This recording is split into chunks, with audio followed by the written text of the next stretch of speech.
मैंने अपने कारण बता दिया है कि शतरंज का मैं शौकीन नहीं था, इसलिए धोखा खा गया। वो मोहरे चल रहे थे, मैं रिश्ते निभा रहा था। दिक्कत यही हुआ कि वो मोहरा मैं रिश्ते में समझ रहा था, वो मोहरा को रिश्ता नहीं समझ रहे थे। नमस्कार, आप देख रहे हैं सिटी पोस्ट लाइव और मैं हूं आपके साथ हर्षिता प्रताप सिंह। राजद के वरिष्ठ नेता श्याम रजक ने आज राजद को बड़ा झटका दिया है। आपको बता दें, श्याम रजक ने आज राजद से इस्तीफा दे दिया है। बड़ा झटका है ये लालू यादव के लिए, तेजस्वी यादव के लिए, और उन्होंने इस्तीफा देते हुए राजद पर आरोप भी लगाए हैं। जी हां, बड़े शायराने अंदाज में कहते नजर आए थे कि उनके साथ शतरंज खेला गया है, वो रिश्तेदारी निभा रहे थे, लेकिन सामने से उन्हें मोहरा बनाया गया है और इसी वजह से उन्होंने राजद का साथ छोड़ा है, इस्तीफा दे दिया है।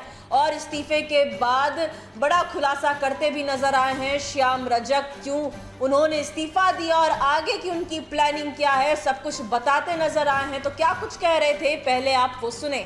फुलवाड़ी से विधानसभा चुनाव लड़ेंगे 2025 मन तो है, जनता भी चाहती है वहाँ की। आप लोगों ने भी जनता से वहाँ पूछे होंगे तो पता चलता होगा।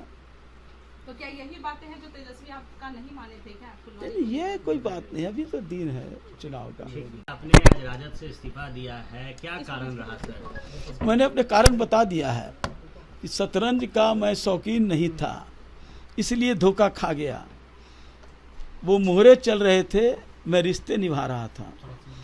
दिक्कत यही हुआ कि वो मोहरा मैं रिश्ते में समझ रहा था, वो मोहरा को रिश्ता नहीं समझ रहे थे। आगे क्या करेंगे सर? अभी मैंने इस्तीफा दिया है, अब मेरे सामने पूरा खुला विकल्प है। अब मेरे सामने दो ही विकल्प है। एक तो वह अपने विजन को पूरा करने के लिए सबसे पहले फुलवाड़ी की जनता का ऋण है, और दलित, पिछड़ा, अल्पसंख्यक, उनका भी ऋण मुझ पर है, क्योंकि उन लोगों ने मेरे लिए बहुत कुछ किया है, मैंने भी कुछ कदम किया है। 2020 तो से आपको दूसरा मेरे सामने अब विकल्प बचेगा, अगर ये नहीं किसी राजनीतिक पार्टी से नहीं जुड़ूंगा तो संन्यास लेने की स्थिति होगी। 2020 से ही आप पार्टी में गए, राजद में कोई एक पद से कोई आप पर क्या ध्यान नहीं दे रहे थे? मैंने तो सब चीज लिख ही दिया है। आप जब उसको संधि विच्छेद करेंगे तो सारी चीजें, सारे चित्र आपके सामने, आंखों के सामने आने लगेंगे। सामाजिक नेता हैं आप, आगे क्या जेडीयू घर वापसी करेंगे? मैंने कहा ना कि अभी मैं कुछ भी इस पर बोलने की स्थिति में नहीं हूँ, लेकिन एक हफ्ते के अंदर आपको सूचना मिल जाएगी कि मैं क्या करने जा रहा हूँ। शतरंज की बात आपने की है, शतरंज का मोहरा शतरंज का मोहरा मैं बना। खिलाड़ी कौन था? अब खिलाड़ी जो नेता होंगे वही ना खेल रहे होंगे। शतरंज जिसको आता होगा वही ना शतरंज खेल रहा पत्ते होगा। आगे खोलेंगे श्याम रजक? क्या पत्ते अपने पत्ते खोलेंगे ना? हाँ, एक हफ्ते के बाद। आप सुन रहे थे श्याम रजक को। आज ही उन्होंने राजद से इस्तीफा दिया है, जो कि एक बड़ा झटका है लालू यादव के लिए, तेजस्वी यादव के लिए, उनकी पार्टी के लिए। और उसके बाद से कयासों का दौर जो है वो शुरू हो गया है, सिलसिला शुरू हो गया है।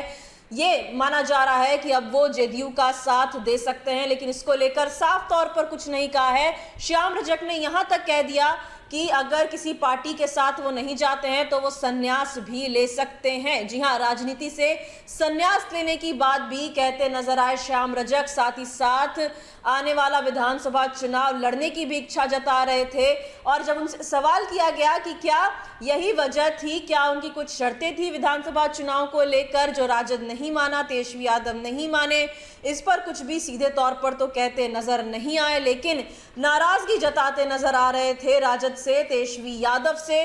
और आज खुद को मोहरा के तौर पर इस्तेमाल किया गया है उन्हें, ये भी कहते नजर आए श्याम रजक, और इसी वजह से उन्होंने राजद का साथ छोड़ा। ये बड़ी बात कह दी है श्याम रजक ने। साथ ही साथ ये भी कयास लगाए जा रहे हैं कि आखिर श्याम रजक का अगला कदम क्या होगा, उसको लेकर आपने सुना सीधे तौर पर कहा कि आने वाले एक हफ्ते में कोई बड़ी घोषणा कर सकते हैं, कोई बड़ा फैसला ले सकते हैं श्याम रजक। कयास ये भी लग रहे हैं कि वो जदयू में शामिल हो सकते हैं, लेकिन साथ ही साथ ये भी कह दिया है श्याम रजक ने कि वो 2025 का तो विधानसभा चुनाव लड़ना चाहते हैं, लेकिन अगर किसी पार्टी के साथ नहीं जाते हैं तो संन्यास भी ले सकते हैं। इस्तीफा देने के बाद ये पहली प्रतिक्रिया है श्याम रजक की। बड़ा खुलासा करते नजर आए, अपने आगे की प्लानिंग को लेकर भी बड़ा बयान देते नजर आए हैं। क्या कुछ कहा ये हमने आपको सुनाया। फिलहाल इस खबर में इतना ही। आप आगे की खबरों के लिए देखते रहिए सिटी पोस्ट लाइव। इस वीडियो को लाइक करें, शेयर करें और चैनल को सब्सक्राइब करना ना भूलें। धन्यवाद।